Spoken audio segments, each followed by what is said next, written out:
El objetivo fundamental de mi exposición es intentar definir algunas vías, algunas estrategias para conseguir que las políticas y los programas, los planes generales de lucha contra la corrupción se conviertan en algo que aterrice en la realidad, que pueda cambiar la realidad.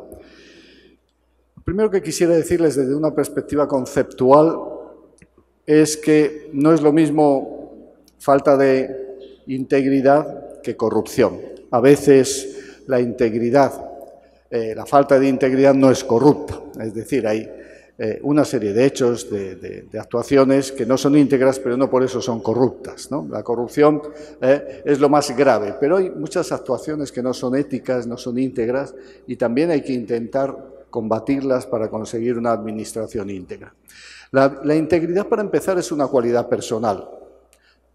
Y a mí me dice, oiga, ¿qué es integridad? Yo le diría, es una cualidad personal, es una virtud que hace que las personas actuemos de forma coherente con los principios, con los valores y con las normas relevantes. Es decir, que un buen juez es una persona, cuando es íntegro, es una persona que es coherente en su actuación diaria con los principios, con los valores y con las normas relevantes de la actuación judicial. Y uno es un buen padre cuando es coherente con los principios, con las normas y los valores de un buen padre, ¿no?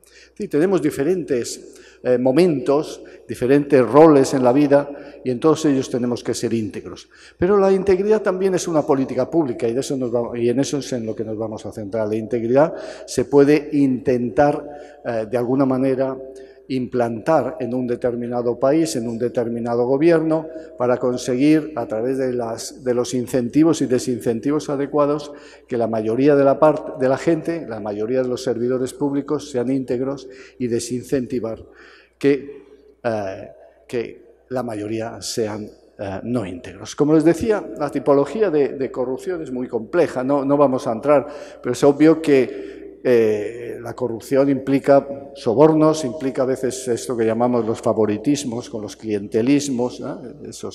Ese uso de los servicios públicos para favorecer a los miembros de tu clientela, de tu grupo político, de tu grupo social, el fraude y el robo de bienes públicos, pero también hay todo un conjunto de actividades que, no siendo corruptas, no son íntegras. Por ejemplo, en ocasiones hay conflictos de intereses. Uno acepta un regalo, una comida, una cena en un determinado sitio y sabe que esa aceptación le va a influir en su toma de decisiones.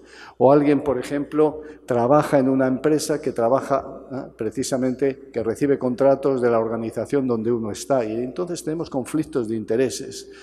Alguien puede tener una empresa y que su empresa trabaje con el Estado. No pasa nada, pero si eres un funcionario público del mismo ministerio donde esa empresa trabaja, pues es evidente que tenemos un problema, un conflicto de intereses. Entonces, las actuaciones no íntegras son muy amplias, desde el uso, manipulación de la información, hay gente que abusa de la información privilegiada para su beneficio, el desperdicio, el despilfarro de recursos públicos es una actividad no íntegra, no tiene por qué ser corrupta, porque para que sea corrupta tiene que haber un beneficio privado, directo o indirecto, ¿no? Bueno, cuando hablamos de políticas y programas de integridad, siempre desde la organización a la que yo pertenezco, una de las que yo pertenezco, que es Transparencia Internacional, siempre decimos que antes de lanzar los planes de integridad tienes que tener un buen diagnóstico. Si no hay un buen diagnóstico es muy difícil desarrollar planes adecuados. Y entonces los diagnósticos pueden ser a nivel nacional, pueden ser a nivel de cada organización, pueden ser subnacionales, que pasa en el Callao, que pasa en los municipios del Callao, o pueden ser por sector, el sector sanitario, el sector educativo, y a partir de ahí los planes también. Bueno, todo esto que les estoy diciendo es obvio, ¿no? Lo que a mí me gustaría ahora es intentar conectar todas estas ideas con gestión estratégica para intentar, de alguna forma, que todo esto pueda convertirse en realidad. Planes tenemos, Perú tiene un excelente plan estratégico que Susana ha sido una de las elaboradoras y quien está ahí más luchando por conseguir que se implante. Tienen un plan estratégico y un desarrollo estratégico del plan. El tema es cómo conseguir que se implanten las medidas que creemos que son necesarias y urgentes. Bueno, en lo que llamamos gestión estratégica hay un elemento fundamental inicial que es lo que llamamos el consenso estratégico. Para poder desarrollar planes estratégicos de lucha contra la corrupción necesitamos un consenso básico. No es fácil conseguirlo, pero hay elementos esenciales para que eso se consiga. Uno es tener un liderazgo estratégico, ¿no? Alguien que lidera estratégicamente, que sabe dónde quiere llegar, eso que ponemos aquí abajo, visión de éxito. Sabe dónde quiere llegar. Y con esa visión de éxito está dispuesto a dedicarse día y noche a conseguir transformar esa sociedad o esas organizaciones. Liderazgo estratégico. Luego, las bases para el inicio son bases muy políticas. Algunos piensan que esto de la planificación de la lucha contra la corrupción, los planes anticorrupción, es algo muy técnico. Yo les diré que es algo muy político, muy político. Muy político porque detrás de todo un conjunto de actividades corruptas siempre hay gente que está ganando mucho. Que está ganando mucho dinero, que tiene mucho poder, que tiene mucha influencia, que puede abusar de ese poder. Entonces, ¿cómo conseguir el consenso cuando tienes que luchar contra gente que tiene un privilegio y que tiene unos poderes exacerbados para dedicarse al fraude y a la corrupción? Y luego hay que tener claro la misión y mandatos de todos los diferentes actores. En este caso, si hacemos un plan nacional, imagínense la cantidad de misiones y mandatos que tenemos que conseguir articular para llevar adelante todo este proyecto. Y esto lo llamamos consenso estratégico. Necesitamos ese consenso estratégico. Después viene la fase de formulación de estrategias y acciones. Esta fase, obviamente, es más técnica. Obviamente, ello implica un análisis del entorno, el entorno político, económico, social, cultural de nuestro país, el análisis de cada organización, puntos fuertes y débiles en relación con una serie de variables que ya tenemos más o menos identificadas, como ahora verán, y luego a partir de ahí definir unos temas estratégicos, formular adecuadamente el plan, ser capaces de implementarlo y evaluar después cómo estamos ejecutándolo y si cumple sus objetivos, si consigue los impactos que deseamos. Pero yo me voy a centrar en la parte de consenso estratégico, la parte 2 de formulación de estrategias y acciones. Sobre esto ya tenemos mucho escrito, hay muchas actuaciones que ustedes ya están desarrollando. Por ejemplo, el modelo de transparencia internacional dice que para lanzar programas de integridad nacional es muy importante que identifiquemos todos los pilares del sistema. Que identifiquemos todos los pilares del sistema quiere decir que si usted quiere luchar contra la corrupción no puede centrarse en el Ejecutivo. Tendrá que trabajar también con el Poder Judicial, con el Poder Legislativo, con las empresas, con los partidos políticos, con los medios de comunicación. Esto es una estrategia que llamamos holística, global. No es solo un problema de las organizaciones públicas, es un problema también de la sociedad civil muchas veces y es un problema del sector empresarial. Necesitamos trabajar entonces holísticamente. ¿Qué es lo que preguntamos cuando hacemos los diagnósticos de este tipo? Pues lo primero que preguntamos es, ¿este poder legislativo, el ejecutivo, el poder judicial, por ejemplo, tiene independencia? ¿Tiene medios suficientes para hacer su trabajo?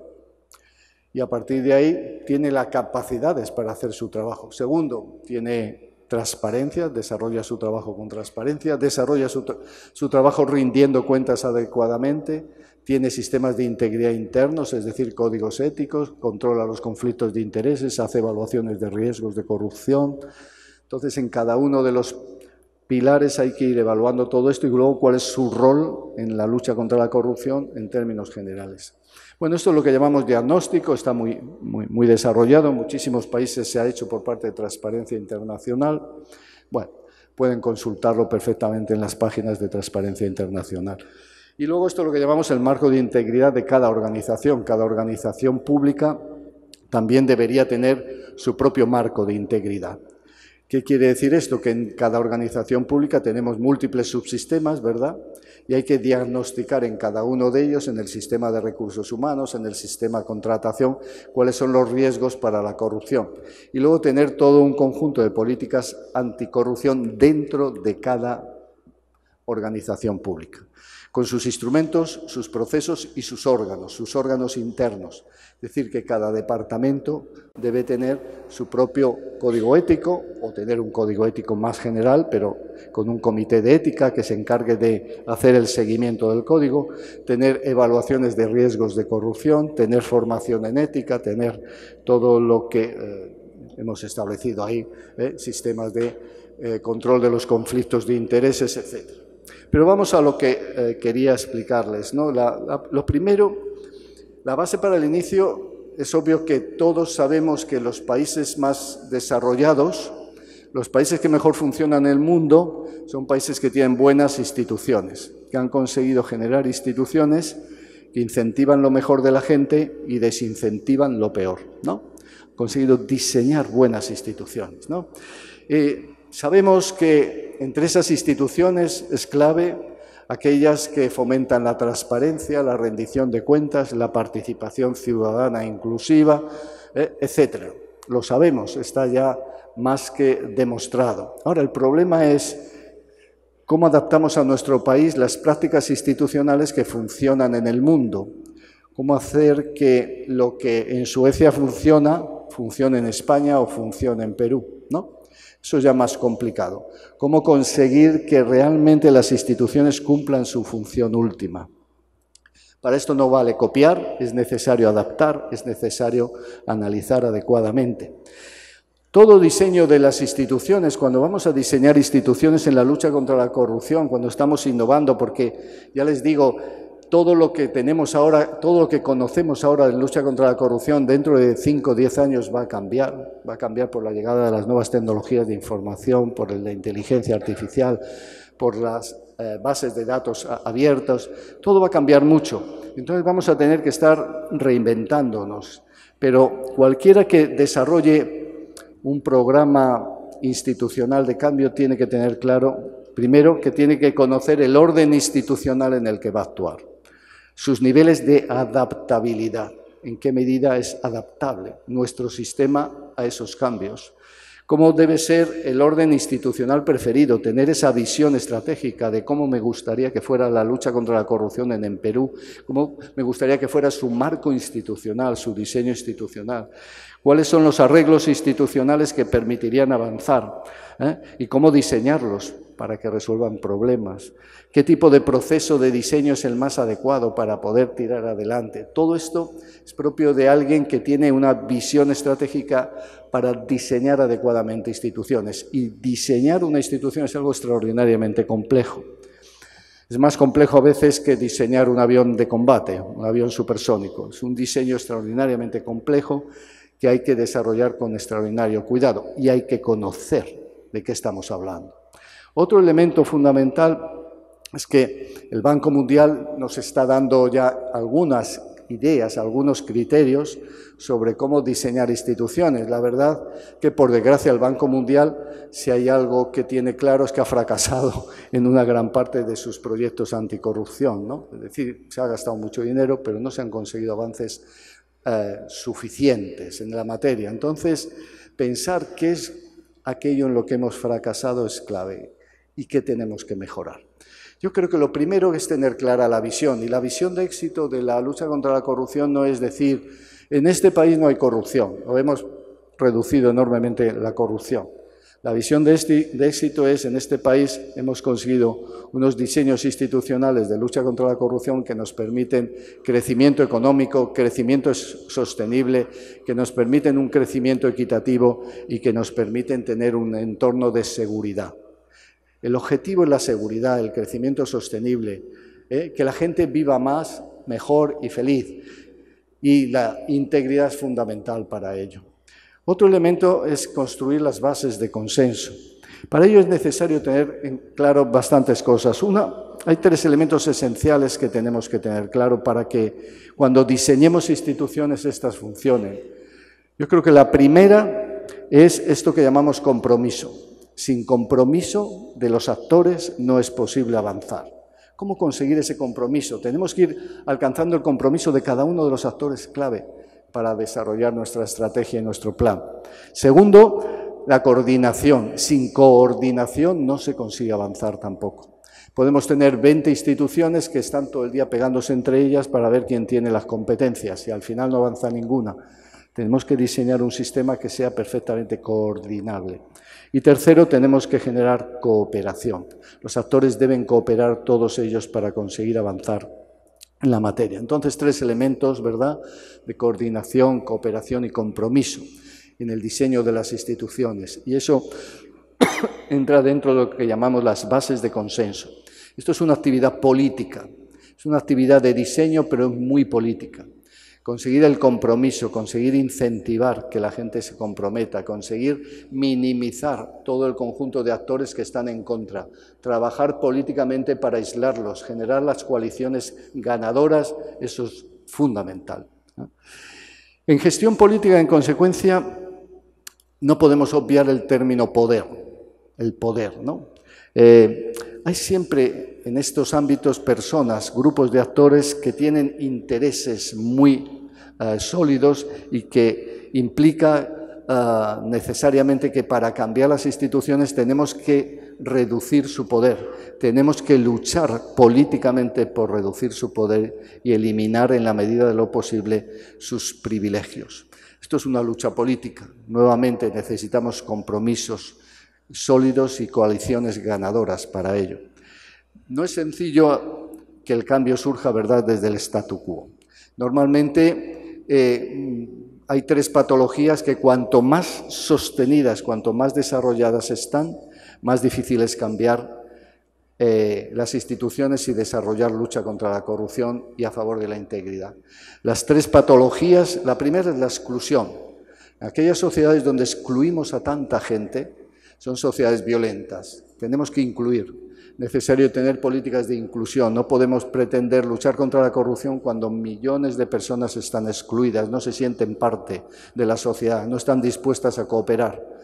Solo lo que quieren es sobrevivir cada día, como sea. Si hay que robar, se roba. Si hay que mentir, se miente. Si hay que incumplir las normas, se incumplen.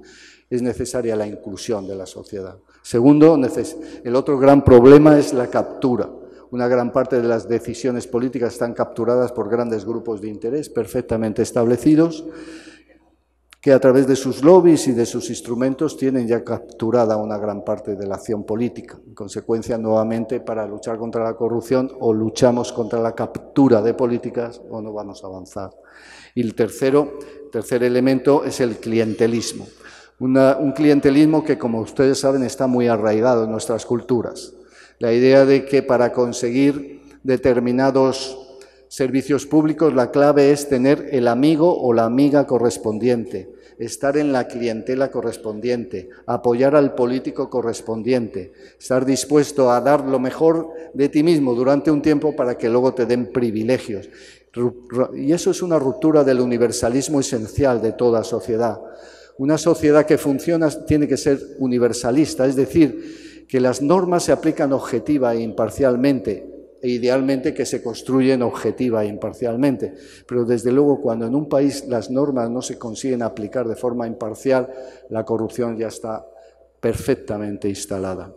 Y luego, para hacer que las instituciones cumplan con sus funciones, hay que producir 3 tipos de transformaciones. Y aquí es donde están las estrategias de acción política. Una primera estrategia de acción política es la generación de contestabilidad. Tenemos que dar voz a aquellos que sufren directamente la corrupción. Tenemos que generar una serie de actores que estén dispuestos a luchar contra la corrupción y a conseguir, de alguna forma, que la sociedad sea más íntegra y más honesta. Tenemos, en segundo lugar, que generar nuevos sistemas de incentivos y desincentivos. A veces la cosa puede a veces ser tan sencilla como cambiar el sistema de incentivos con los que trabajan determinados funcionarios, ¿no? A veces los funcionarios tienen incentivos a la corrupción porque a lo mejor no tienen unos salarios suficientemente sólidos, ¿no? A veces los incentivos a la corrupción tienen que ver también con que se les da un poder excesivo, un monopolio en la toma de decisiones sin que nadie les controle. Entonces hay que generar el sistema de incentivos y desincentivos a la corrupción, ¿no? Otro elemento fundamental también es cambiar las creencias y preferencias de la gente, cambiar las ideas, cambiar la forma de ver el mundo, que las personas entiendan lo que supone la corrupción para sus vidas, para sus hijos, para su futuro, ¿no? Y todo ello se puede hacer a través de todo un conjunto de normas formales, pero son fundamentales también las normas informales y los valores, ¿no? Es necesario también considerar no solo las normas formales, sino también las informales. Muchas veces creemos que cambiamos la sociedad por decreto. Tengo un decreto y ya ha cambiado la sociedad. Tengo una ley y ya ha cambiado la sociedad. La sociedad no se cambia por leyes. La sociedad exige también que las leyes y las normas informales y los valores penetren en la gente, ¿no? Y en todo caso, lo que es cierto es que al final necesitamos actores para lanzar el proyecto de cambio. ¿Quién puede liderar este rediseño institucional? ¿Quién puede liderar adecuadamente todos estos procesos? Bueno, a veces la clave está en las élites. A veces las propias élites comprenden que no pueden seguir por ese camino, que están destruyendo su país, que es necesario cambiar. Pero para que eso se produzca tienes que encontrarte en situaciones dramáticas. Pero a veces las situaciones dramáticas, coyunturas críticas, permiten cambios muy importantes.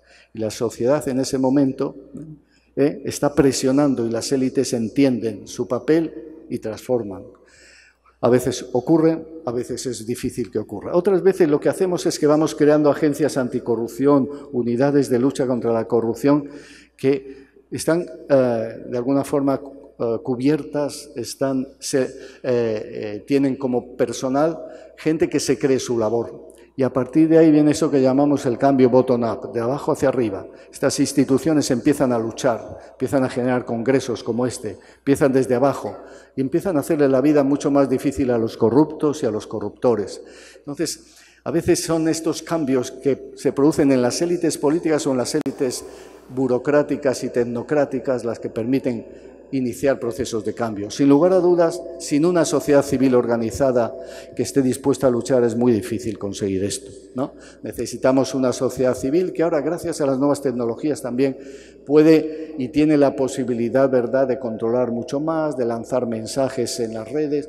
Muchas veces estos mensajes son fake news, son mentiras, muchas veces hay mucha demagogia, pero a veces se han conseguido movilizaciones importantes gracias a las nuevas tecnologías, ¿no?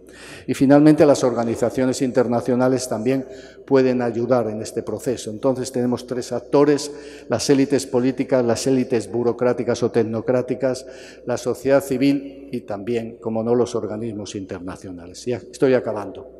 Al final, lo que pasa es que con todo esto uno diseña, desarrolla todo un trabajo, consigue ese consenso básico, hace un buen diagnóstico, hace un plan estupendo, pero al final hay que implementarlo. Y la implementación es muy complicada, porque la implementación ya tiene que estar clara desde la fase de diseño. Ya en la fase de diseño tenemos que tener claros los problemas que vamos a tener para implementar muchas de estas decisiones, ¿no?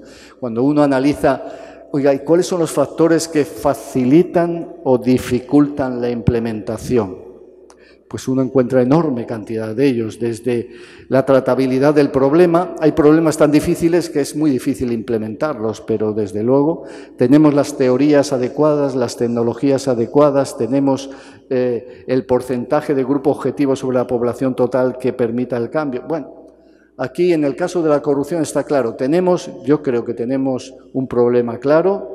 Tenemos teorías suficientemente sólidas, tenemos medios e instrumentos que en el mundo están funcionando. Lo importante luego es que es necesario que diseñemos objetivos claros y coherentes, que tengamos directivos, reclutemos directivos en las organizaciones públicas capaces de llevar adelante estos proyectos y estos programas, que tengamos la posibilidad formal de acceso a actores externos para que nos apoyen y desde luego necesitamos atención de los medios de comunicación al problema, que los medios sean colaboradores, que sean cómplices de nuestro trabajo. Necesitamos apoyo ciudadano, necesitamos actitudes y recursos de grupos de ciudadanos para transformar esto, necesitamos dinero, presupuesto para hacer este trabajo. Todo eso es la fase de implementación. Si no tenemos dinero, si no tenemos presupuestos, si no tenemos actores, buenos funcionarios para desarrollar esto, si no tenemos apoyo político, si no tenemos medios de comunicación con nosotros, es mucho más difícil la implementación. Más y menos un tema tan complejo como el de la corrupción que afecta a tantos miles de personas. Resumiendo lo dicho, el ciclo tiene 6 fases. La primera es de diagnóstico, donde se analizan las instituciones, ¿verdad? Se ven sus problemas subyacentes, y sabemos que es necesario conseguir compromiso, coordinación y cooperación. Tenemos que construir consensos, tenemos que clarificar mandatos. La segunda es evaluar las asimetrías de poder, las posibles patologías de exclusión, de captura, de clientelismo. La tercera, definir objetivos en los que se identifican bien los puntos de entrada para la reforma, generando contestación, dando voz a la gente, generando los sistemas de incentivos, generando cambios en los sistemas de preferencia, en las creencias de la gente. Cuarto, el diseño en sentido estricto, que es una labor técnica para ir introduciendo todas las medidas más adecuadas, órgano por órgano, para conseguir el avance en la materia. Quinto, la implementación de los apoyos y estrategias adecuados. Y sexto, la evaluación y adaptación. Bueno, este sería en resumen, y no quiero acabar sin una frase de Ortega y Gasset que dice: porque la presión estatal siempre se manifiesta en una forma concreta que llamamos instituciones. Siempre las instituciones son clave. El hombre no es libre de eludir la coacción permanente de la colectividad sobre su persona, que designamos con el nombre colectivo, con el inexpresivo nombre de Estado. Pero ciertos pueblos, en ciertas épocas, han dado libremente a esa coacción la figura institucional que preferían. Han adaptado el Estado a sus preferencias vitales. Les han impuesto el gálibo que les proponía su albedrío. Eso y no otra cosa es la vida como libertad. Pues bueno, de eso se trata, de que Perú tenga una vida como libertad y que los peruanos, teniendo claro lo que quieren, que es una sociedad honesta e íntegra, puedan conseguirlo. Nada más. Muchas gracias.